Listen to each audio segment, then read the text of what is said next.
भारत हा कृषीप्रधान देश असूनही शेतकरी घाम गाळतो, पीक उगवतो, पण जेव्हा बाजारात जातो तेव्हा त्याला फक्त मिळतो तोटा.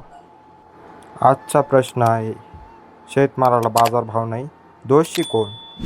मित्रांनो, आज आपण एक ज्वलंत प्रश्नावर बोलणार आहोत. शेतमालाला बाजारभाव नाही, दिवस रात्र कष्ट करतो, घाम गाळतो, जेव्हा बाजारात जातो तेव्हा त्याला फक्त मिळतो कमी भाव, तोट्याचा सौदा. भारत हा कृषीप्रधान देश आहे, तरी शेतकऱ्याच्या पिकाला योग्य दर मिळत नाही. शेतकरी कांदा विकायला जातो तर भाव 2 रुपये किलो, आणि शेवटी शेतकरी स्वतःचं पीक रस्त्यावर फेकून देतो. याला जबाबदार कोण? सरकारचं दुर्लक्ष, दलालांची लूट आणि बाजार समित्यांमधला भ्रष्टाचार.